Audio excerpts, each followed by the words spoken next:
ஆக்சுவலாக வீடு வாங்குறது வந்து ஒரு நல்ல இன்வெஸ்ட்மெண்ட்னு சொல்லலாம். இந்தியாவில் பொறுத்த வரைக்கும் அதோட க்ரோத் இருக்குது இன்னமும். ஏன்னா பாப்புலேஷனோட ரெக்குயர்மெண்ட்டு ஜாஸ்தியாக இருக்குது. பாப்புலேஷன் அதிகமாக இருக்குது, அவங்களோட தேவைகளும் அதிகமாக இருக்குது.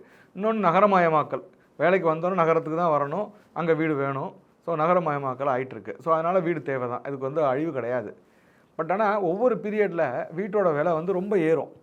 ஒரு இடத்துல நிற்கும், ஒரு இடத்துல இறங்கும். அப்படி இருக்கும்போது நம்ம அந்த இடத்துல வந்து ஒரு பீக்கில் இருக்கும்போது நமக்கு ஒரு நல்ல கால்குலேட் பண்ணால் நமக்கு ஒரு நல்ல விலை கிடச்சிருக்கும். அப்போ லோன் வாங்கி இன்ட்ரெஸ்ட் கட்டி அந்த வீடு க்ரோத் ஆனது வந்து ரொம்ப நியாயமானதாகவே இருக்கும், ஒர்த்தாக இருக்கும்.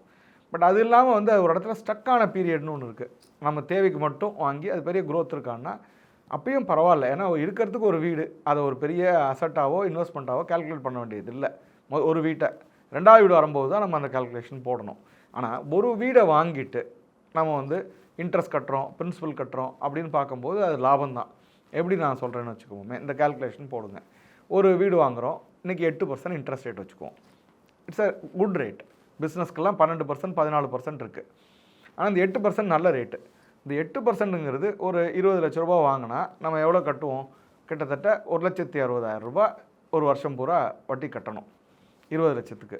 அப்படி பார்த்திங்கன்னா கிட்டத்தட்ட ஒரு 14,000 ரூபா அந்த மாதிரி தான் வரும். அது தவிர அசலும் சேர்ந்து கட்டுறோம்.